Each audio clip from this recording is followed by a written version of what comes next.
And so what industrial technologic civilization does is it mines the being part of human, turns it into a form of energy, all right, that they can manipulate and run this technologic civilized reality that we're in. When they mine the being part of human, through how they imprint the human to perceive reality, it leaves behind poison and toxic waste. And that poison and these poisons and toxic waste are the fears, doubts, and insecurities that become a part of the human's perception of reality, self, and reality. So it's all about energy, and we're being mined. But when we originally enter into this dimensional reality, our creative intelligence is our energy source. I mean, it's how the being is the energy source, and our creative intelligence and how we perceive reality is how we manifest that energy source. And when we remain within the spiritual realms of reality, all right, then our purpose is to maintain a balance and be responsible to keeping the balance of life itself.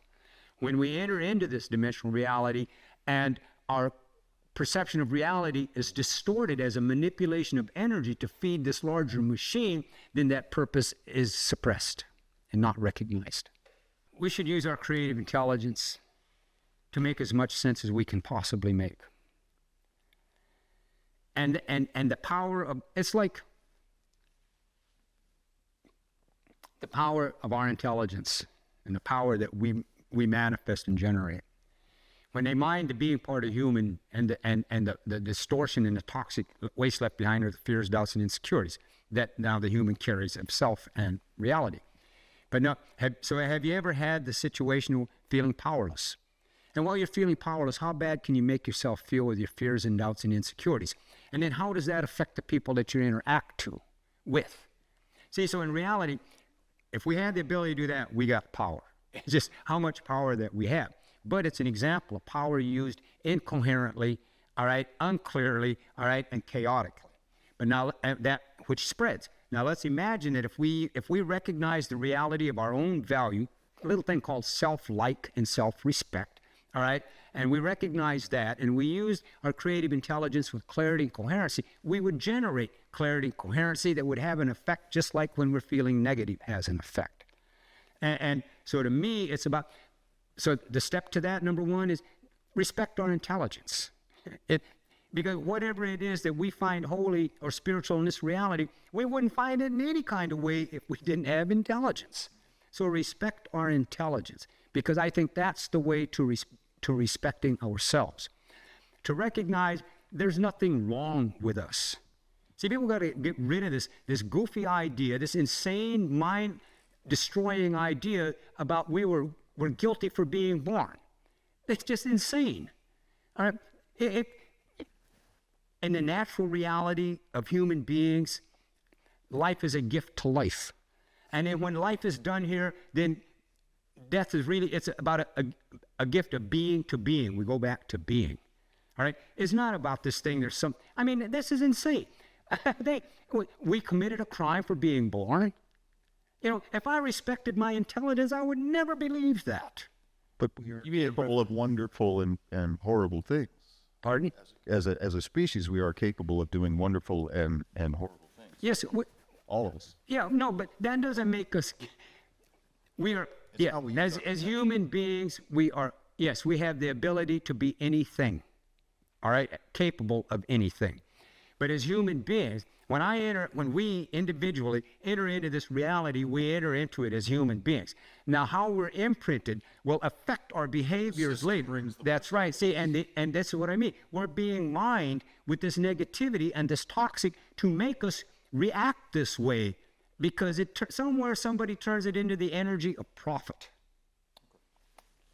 So to me, about finding the way back is, hey, number one, I may have done wrong things, but that doesn't mean there's something wrong with me. It means I was reacting to how I had been imprinted. See, I may not always like what I do, but don't confuse that for liking myself. Because the wrong things, not always like what we do, this is a part of a learning process. And if we respect our intelligence, we will learn from these things, and we will generate a certain clarity and coherency. Because this predator class is, what the predator class, the only thing they fear is intelligent, clear-thinking human beings. They don't fear anything else. They could care less. You want to rebel, demonstrate, they don't care. Go ahead, get out there, rebel, demonstrate, because we'll absorb the energy of that rebellion and that demonstration. Power of clear thinking's voice is always going to be smaller than money's voice. Well, This system, that's why the system, we believe, needs to change. Because the context of this system is powerless. but it's the thinking that will change it. See, we need, we need to start thinking with clarity and coherency individually. All right, it will help us to find our own clarity, all right, and coherency, which then, and it will generate.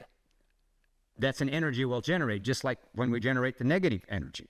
See, and this is because people want an instant. We were evolved into this situation that we're in now. We're going to have to evolve our way out. There is no revolutionary solution. Chasing revolutionary solutions, it's a lie. It's more sleight of mind. It's more lie. It's more trick. Revolution means to go back to where you started from. So if you started from chaos and oppression, then you're going to go back there. All right, we're talking about an evolutionary solution, and evolutionary solutions are based upon thinking. See, so we can influence the rate of evolution, all right, with clear and coherent thinking, because it's energy we're putting into the universe, and we can act. So when I look at it, well, the solution I want to see us more evolved in our thinking. Our children's generation, and the children after them, their generation. See, how do we influence them? How much clarity and coherency energetically by using our intelligence can we channel and send to them? All right, and along the way, what do we generate for our own? I think we all assumed, at least in my lifetime when we were growing up, that civilization evolving did that. That's what it was all about until God money got in the way. And right now we're being, because you're saying so much now is dependent on our intelligence. When if you looked at everything, our intelligence is being ground to nothing. I mean, all the culture right now. Well, no, for sure.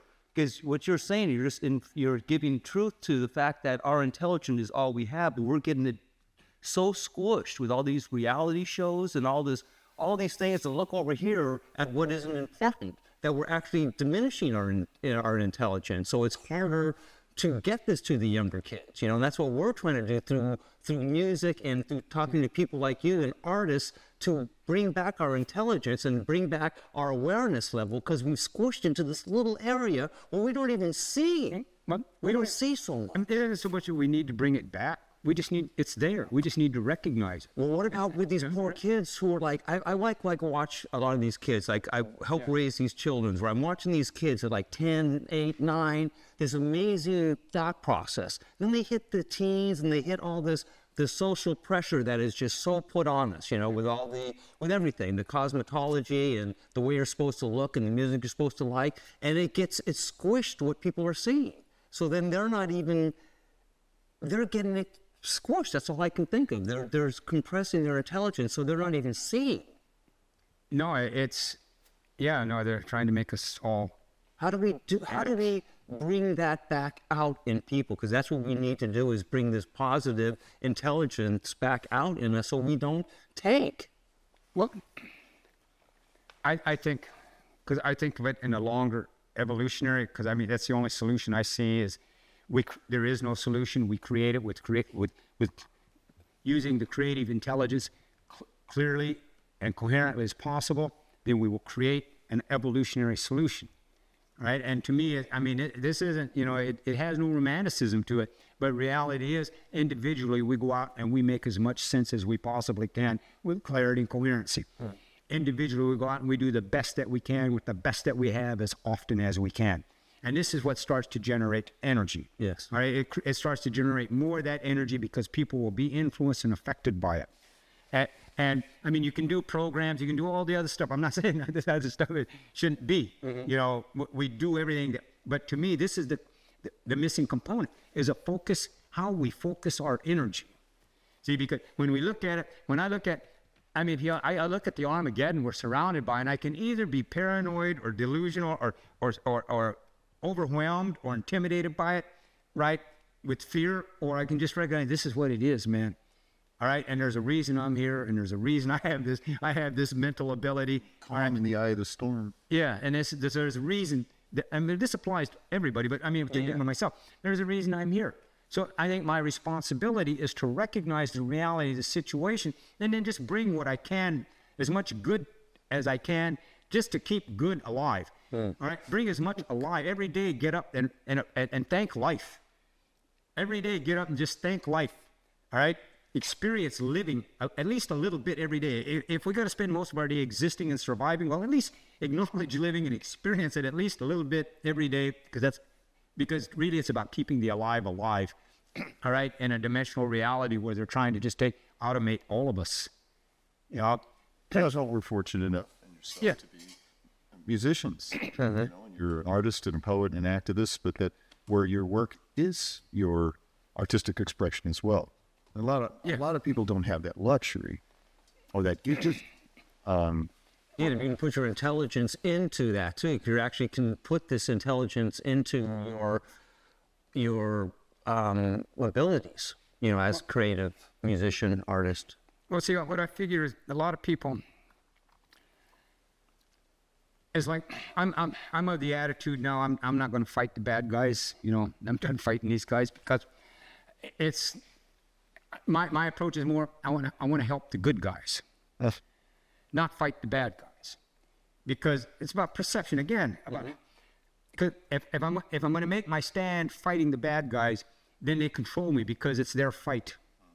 And I'm never going to get out of that emotional, because that's all based around an emotional distortion, which means no real clarity. You may be very effective at fighting, but I'm never going to outfight. They're not going to win. No, I'm not going to outfight them, because it's not a little bit there. yeah. See, and the deal is, because in order to theoretically, even if you fight the bad guys and you win, then you're the new bad guy, because that's the only way you can win. You're going to be better than the bad guy. No, I mean, you look at it, that's kind of how it works. Then you become the new bad guy. But it locks your energy and your mindset and your perception of reality in fighting.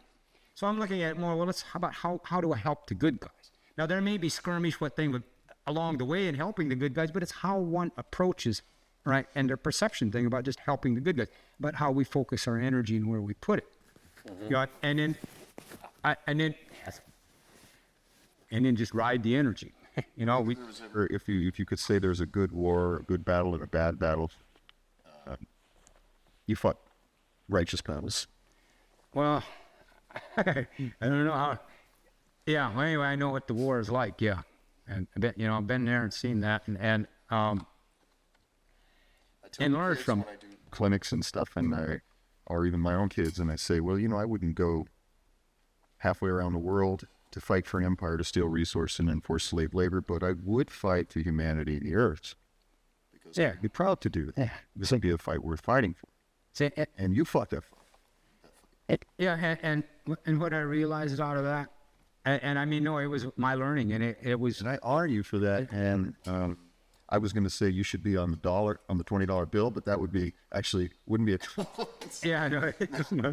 Put you on the money, but. We have our heroes in the dominant culture here, in history and in school books and whatever, and who we recognize. And I think we recognize all the wrong people. We recognize Donald Trump. We don't recognize. I don't recognize. And John Trudell and others, many, many others. Howard Zinn, people that speak the truth. Yeah. The only truths. That's what we're kind of doing, though. That's why we're doing this project, too, is that we can bring this truth and we can bring voice to people like you who've been out there fighting, and it's kind of hit to a little bit of these. Yeah.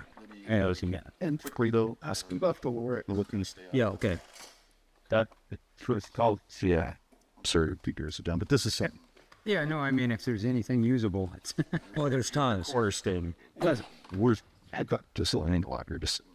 I gotta tell you, when George forwarded me the lyrics that you wrote to this, it was really, really, you hit the point exactly, because you were, saying the negativity is here, but that we've endured and that we have to be positive and that we have to move forward. And I was just so impressed that you really got the core of what we're trying to say here. And we really appreciate you being our voice, because it's hard sometimes to put that into the right voice, being kind of the outsiders, and you so hit it on that lyric.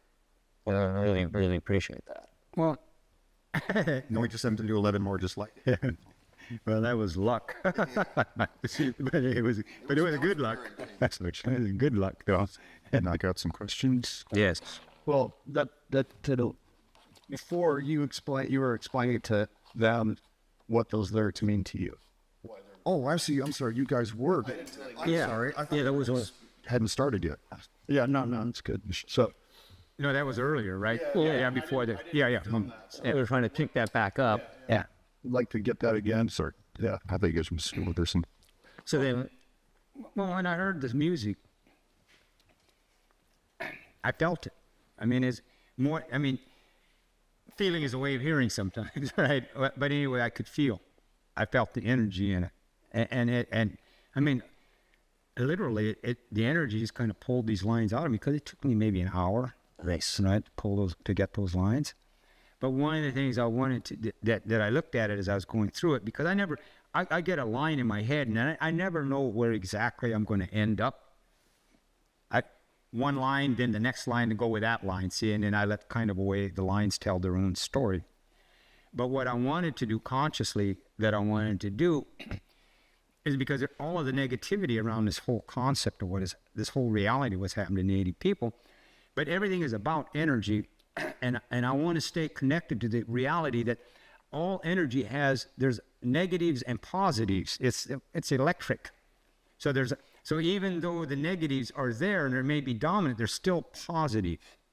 There's some positive. It's how energy. It's how it's how it works. Mm-hmm. And I wanted to stay consistent to that reality.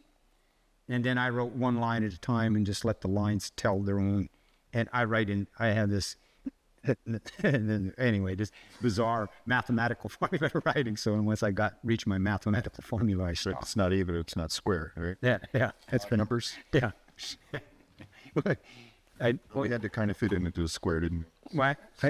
Go watch over that light a little. Well, I started doing that to my band just to make it, because I told them, if you're really a good band, you'll figure this out. Yeah, that's how I started with him, and we found a way to make it work. So I thought, well, it can work. You just passed the test. You won the audition. So what would you suggest? What advice could you give, like, young American Native youth in this country now, to just give them a little hope, or to give them some direction? If you could just say something directly to the young people of the Indian young people of this country.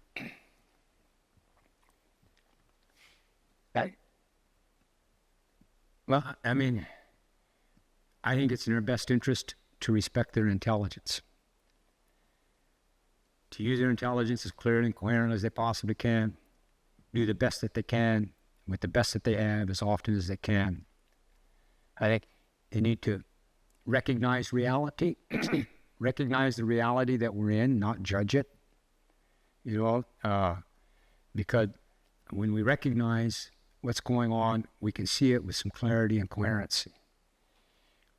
When we judge it, our ability to see with clarity and coherency becomes limited by the biases and prejudices of the judgment, and judgment judgment always means it's I don't know, but it seems like it always means that we will judge ourselves the harshest.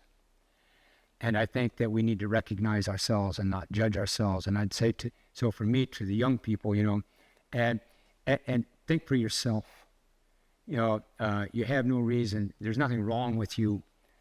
We may be in this distorted, insane, mad reality right now that's been imposed upon us. But as a human being, think like a human being. Remember we're human being. Remember you're a human being. Think like a human being. And do the best that you can with the best that you have as often as you can. It's like yourself. It's okay.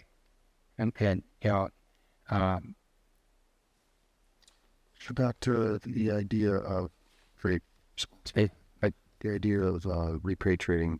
Yes, I was going to ask the next question. I was going to ask you, actually. So how can we return the sacred lands, the water, the hunting rights to the rightful people without completely causing a civil war and having the corporate entities go totally insane? How can we somehow come to some common ground here? Well, I mean, And that's a pretty ridiculous question. yeah, well, I mean, it can't be done without the industrial ruling class corporate entities going insane. It can't be done without that. So that's part of, well, of course, because they're already insane. So they're not going anywhere. They're just going to get more into it. How do you keep them from shooting everybody? How about that? Well, that one there is, that one, I don't know. Actually, they might be getting ready to start doing some of that here in the next 4 or 5 years, that shooting people stuff. But the legal mechanism, if there was such a thing, the treaties are the legal mechanisms, right? Because if America fulfilled its treaty responsibilities, behaved legally in accordance with the law, what that would do is all these treaty lands, these treaty law lands, like let's say the 1868 Fort Laramie Treaty, which is connected to my tribe. Okay. That covers parts of South Dakota, Wyoming, Montana, all Colorado, right? These huge thing that 4 or 5 different states are in. Now, if treaty laws were made to be the law, then that means these areas of these states would fall. They could write new legal jurisdictions. They could create new tax systems. They could create whole new patterns and communities and ways of living because, see, federal law and wouldn't be trumping it. Because they'd be a sovereign nation. They'd be a sovereign nation. So that means, so let's say that theoretically, if the 1868 Fort Laramie Treaty were to be enacted, then all of the people that live within that treaty area can have some say in how they would live. See, theoretically, in a treaty area, then within that say, you could protect your land. You could, all right, you could make corporations pay their way tax-wise. You could shift the tax load to the corporate structures and lift the burden off of the average citizen. See, so there's a legal mechanism to address that. But this is why the American government doesn't want anybody looking at treaties as laws. They would rather have people think that treaties are moral obligations or ethic. It's a matter of a lack of morals or lack of ethics rather than a lack of law, because the treaty law is something that if there were a collective consciousness and awareness about it, that would be beneficial to the human beings that live within those treaty lands, no matter what their color. So you think then the way to go against that would be judicially, and to have like lawyers actually go in and get these treaties? Because according to Canada completely belongs to Canada completely belongs to the Indians. That was completely the French king gave all that land to the Indians completely, and they just recently pulled this law out. So do we go back and try and pick and choose some of these laws and enforce them? I mean, is that how we're going to get some of these rights back? Or right now, all the Colorado, isn't it this year, the Colorado River is supposed to go back to the Navajo. The Navajo is supposed to get the rights to it. Well, I don't know, because I get confused in all these little things that they're going to do or not going to do. But all right, the reality situation, they're not giving nothing back. Reality situation, they're getting ready to impose. Indians have been on reservations and poor and bottom of the line all this time, having all our stuff robbed and be all this and that. They're getting ready to do that to the rest of the Americans. There's a redistribution of the wealth taking place in this country that isn't finished. There's another go-around coming. See, American citizens are too expensive. They don't need the Americans citizens anymore the way that they needed them 100 years ago. So they're gonna, because they can get the labor, they can get the consumer, they can get it all done cheaper, and They might leave a little bit of a middle class as insulators so that poor don't eat the rich. Yeah, no, so I figure like there's 300, close to 300, rough math, 300 million people here. They need maybe 40 million people, all right, as a buffer to protect their little 0.1% of the population. So that means you're talking about 100, there's 100 million people they don't, easy math, right, that they don't really need. So they're going to feed them. They become collateral damage in some shape, form, or other. See, that's the future. That's where they're headed into right now. Sure. All right. And all the disenfranchised to speak in one voice and not start demonizing each other, which they do. They keep us separated, just like slaves and Indians. Yeah. Get all the poor people and all the middle class people all collectively realizing that the common enemy is not each other, but the guys that are feeding at the top, and we're feeding. Yeah, and that program has worked for them very well. You know, It's working crazy now. but see, but so what I think for what we can do though, is we make as much sense as we can. It's our responsibility to use our creative intelligence to make sense. And I think if we can do that, if we take that responsibility and don't worry about blaming the bad guys, Sure. all right? Because when we blame the bad guys, sometimes we let ourselves off the hook about taking responsibility. You know, so I just think every individual brings the best that they got now. Bring the best to your game, to the game, and let's see what happens. Because I don't think that destiny is written in their favor. I don't. All right. I think that destiny. It is written in their favor, and they succeed at what they want to do. It's a short-lived proposition, because where are they going to end up? Yeah, that's what I mean. So I don't think that. Lies of everything and everybody. In the space station that they're clearing out. Yeah, but that's why I don't think that destiny is in their favor in the long run. Because here's why I don't. All right. Because that's why I'm saying we need to bring the best we can, recognize our intelligence, you know, and keeping the alive. Because you see, what I think is that this industrial civilization, I think they've come and gone. I think they've been around before. But I think this industrial civilization, see, what it's doing is it's becoming spiritually disconnected from reality. All right, but this reality it's a spiritual reality.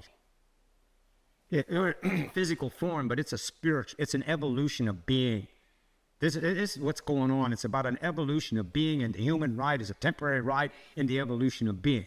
But how the human ride goes says what's going to affect that evolution of being, all right, for that tiny individual particle, all right? Us. All right. See, but when you look at it, they have no spiritual connection to the past. And when you look at the way they're destroying the environment, how they're treating life itself, all right, they have no spiritual connection to now, and which says they have no spiritual relationship to the future. So I think it's just a matter of time until energetically, all right, they consume themselves, all right? Because death is their concept. It's not our concept. All right, it's their concept, and if that's their reality, then at some point they have to evolve to that. That's now, right? Isn't that kind of where we're at? So I kind of think that. See, that's why I'm saying we look in evolution, keep alive, keep the thinking process going, right, and improvise, and improvise as we go along. And I say these things because and I figure because I used to think about this when I was young. What am I doing here? Wrong time, wrong place. This is the wrong ride all the way around. What the hell happened? But I understand. No, where we're supposed to be, when we're supposed to be, and if we just recognize ourselves individually, right? Because I think we devalue what the individual can bring.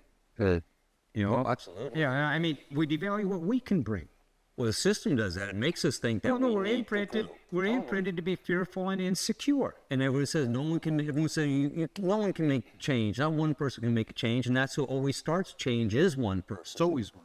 Yeah, it can start the change, and then it can all go, But it's people realizing that we can't do it, and that's what we're trying to do now is empower people who have this agenda of giving power back to people and trying to be self-sufficient. Because if the more we count on this big industrial nightmare, we're not going to get anywhere. So we're trying to promote all these things, that living off the land again, doing these things, no matter how. We've got to be careful, Ev, is that we're not trying to oppose the dominant culture's romanticized view of indigenous peoples, way they should live, to assuage white man's guilt.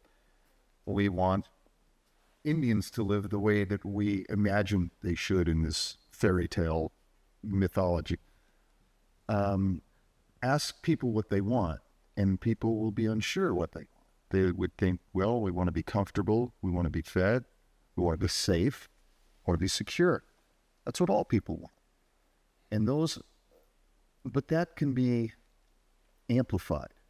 The fear of being unsafe and not being fed. You can prey on those fears, and that's psychologically what is being done to us, as you said. That we're being led to think, most of us, that if we don't be sheep, and if we agree not to think for ourselves and agree to go along and do the wrong thing, we'll be rewarded with safety. And we'll be okay. And it's partly true. Because when you look at human nature in history, the history of human nature is the history of conquest. Native Americans were conquered, their lands were appropriated, their resources appropriated. But that's happened all throughout the world and continues to happen, and it's always happened. That's what humans do as an animal. So I think the larger argument and is what is human nature? What is it capable of? And as you're saying, it's capable of a better thing going forward. And I like to think that. And you like to think that. But is it true? It's true. I agree. That's what we're here. Because when you look at, now I know that it's true, is because the tribes of the Western Hemisphere, they worked it out, man. They lived here for thousands of years with it worked out. Sharing, taking care of everybody, doing the whole thing. All right? I mean, it, down... ideal. No, nothing is. I mean, but this is life. Positives and negatives. It's electrical, man. Right? It isn't going to work without the positives and negatives. But it was the deal. Everybody was taken care of. Everybody had these things: safety, food, security, the sense of well-being, and they had a sense of purpose. They knew who they were and what it was about. So all of that existed here for thousands of years. All right, many generations before the invasion came. See, so that tells me that this whole idea that it's human nature to misbehave and be bad behaving is something that was imprinted, that goes along with that original sin, guilt, sin, and blame thing that they put inside of us, right, to tell us that's a way of telling us it's our fault. Let me ask you this, on a finite planet with finite resources, how many people existed on the planet at that time, 500 years ago? A fraction of what we have now. Yes. Now we have 7 billion. Yeah. Far beyond the carrying capacity of the planet. So can that balance be achieved considering that imbalance of the human pressure on the resources? But when you go back into that period of time, we lived in a kind of a way that kept the population in balance with the reality, our reality of nature. And now, when we look at it with an overpopulated planet, see, this is why people need to be prepared for some really atrocious behavior to come, because they're going to reduce the population. All right? And that's... It's kind of the lemming effect. Yes. Nature finds a way to... Yeah, and so anyway, this whole... Yeah, so it's... because it can't go on like it is. But that's why we specifically are going to the native people of this country first, because we're from this country, to go back to a point when it was working. Because in all situations, when you have something that works and it stops working, something changed. And when we came in and tried to conquer and bring in this industrial mode of existence, we took away this whole thing we had going for so long, this way of taking care of each other. And that's why we're coming back to you people to say, how can we get back on track? Because that was on track on this whole planet for so long. And it's basic. And that's what we're really trying. We're trying to learn and find out how we grab hold of that point in our consciousness that we can continue to survive on this planet. The way back is to respect yourself. And the way back isn't back, and it isn't forward. The way is based upon respect. Let's take direction. You're right. It's on respect. It's about respect. Of everything, of the planet, of the people. Yeah. No, for sure. But there is a time when it was working. And if we can go back to that point where that's what we're trying to find. Because when we understood we were part of a spiritual reality, and the basis of spirituality is respect. Totally. Yeah, and it's when, and see, because for native people here, but at one point, the tribes of Europe, I mean, we're all descendants of tribes. We all, at some point historically in the lineage, all right, we all prayed to the earth mother, we all prayed to the sky, we all prayed to spirits. But what happened to the Indians here, the same thing happened to the tribes of Europe and the descendants of the tribes of Europe, but it started happening to them 2,000 years before it got here. Absolutely. So their whole perception of reality was altered in order to make, as a part of this mining industrialization of the planet. But that religion, you bring up the religious component, and that's a very important tool in, this system has been imposed on us, because without believing that the planet, the earth, is not sacred, without believing that in your heart, the religious mythology that you adopt, and being taught that you're here to sort of take care of the earth, live on it, but it's going to go away, and you're going to exist forever floating in a cloud with little baby Jesus. If you believe that, then the earth doesn't matter. But if you believe, like as indigenous people do, that the earth sustains you and you're just a part of the process, then that defeats the underpinnings of the economic system that's been imposed on us. And you need to change people's mind and worldview. That's why missionaries go around the world and change people's minds. If I, They live in. yeah, find out where all the minerals are too, so they know where to go get the gas and get the diamonds when they're really going out there. But remember, we're metals, minerals too. We're being mined. I'm Oh telling no, I like that. I know you're totally. Our souls have been mined. Actually, our consciousness is. Yeah, no, it's the being. It's not our soul. The spirit is being mined. The soul is what's left after they mine your spirit. Wow. They'll figure a way to take that too, I'm sure.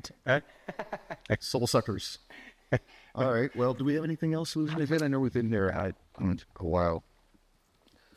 Okay, this is a pretty nutty one. What do you feel, is there a doable retribution that the government can do to the indigenous people, to the native people of this country? Is there a retribution that can happen? I mean, Obama in 2009 apologized. Restitution? Yes. Restitution, I'm sorry. Because he finally apologized to the Indians in 2009 because that there was no legal bindings, that they weren't going to go fix any of the treaties. Yeah, well, I mean, We're sorry. Yeah, but I mean, what if you had a perfect way that we could actually... there can be no real restitution. Right. But there can be a break in the genocidal chain that they keep imposing upon us. And I would say the most direct way to that is to obey the laws of treaty, to become a law-abiding nation.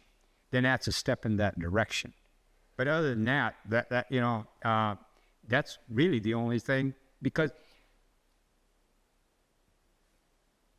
it's, and it's in the citizens' best interest too, because it would put America back on put America on the track to becoming a legal nation, a law-abiding nation. Because to most people, it may not seem like much, but the broken laws that are called treaties, all right, then the citizens, the Bill of Rights, Yeah. all right, those are the treaty rights of the Americans, citizens, to allow themselves to be governed. See, the ones who governed them, they made them treaty rights, but they call it the Bill of Rights. Mm-hmm.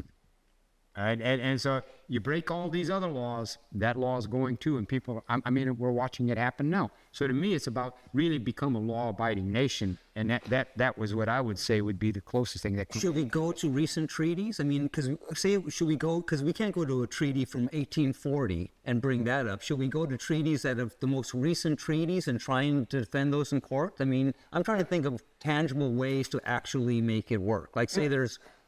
Well, in reality, but it is those old treaties.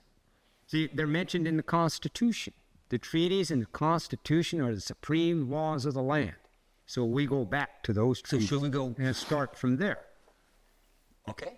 We sign treaties when we sign up with our phone company. No, I totally get it. I was Sign a mortgage or you're signing a contract Yeah, sure. under rule of law. And could you imagine what would happen if you didn't pay your phone bill? They just take it. AT&T would do? I know. I think a treaty with the original Americans is slightly more important than... Oh, totally. Yet the phone bill is a sacrosanct thing that can't be touched and can't be changed. You signed your name on it, you got to live up to your contracts. Yeah. Well, couldn't the American government, the people it represent, also be expected to live up to something exponentially larger that they signed their name on the dotted line to? So would that be an angle? Because we're trying to actually solve things instead of just going on and spinning off into oblivion. What I think is the ultimate. See, to me, focusing on the issue, the whole reality that treaties are laws, and that America cannot be a law-abiding nation with those broken laws. This is basic reality, all right? And then the other thing that I think, and then we do whatever we can for programs, going into the community, but doing whatever we can, however we can. But I think the thing that I think would be the most productive, the whole focus on treaties, the reality that there are laws, and then the second focus that I would have as a major focus, I think that the citizens need to take responsibility for their government, because they claim it as their government. They claim it as their democracy. They claim it as their system. So I think they should take responsibility and change it. And pardon? What if they're happy with it? That's the But thing they I are. look at. Yeah. I like it when you get mad. It's like, but see,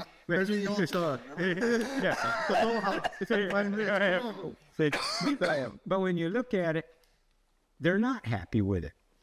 And you can look 100% of the American population. Well, maybe 2% are happy, right? But I even question that, right? But when you look at it, people aren't happy. They're not happy with their lives. You go through the economic spectrum. Even you get up there in that industrial ruling class, all that, well, they're unhappy. You know they are. That's why they got this whole obsession to accumulating more wealth. More money, more problems. Yeah, that's right. Yeah, well, see, so the deal. Philosopher Jay-Z. So to me, whatever the happy or unhappy is, to me, it's like make as much sense as we can, and look for people of like minds. See, because I figure if we make as much sense as we can, then we will draw this energy. That's what we agree. You know, and then we kind of sort it out. We figure it out as we go along. But because for me, it's like if somebody doesn't get it, I'm not going to argue with them about it. You know, because the deal is I'm not going to change their mind. I'm not going to change their mind. And I know that because they're not going to change mind. But at the same time, I go say what I got to say, think or feel or whatever it is, and if it makes sense to people, then good. And if it doesn't make sense to them, as long as they don't violate me because of it, then it's all good. You know? All right, I think we should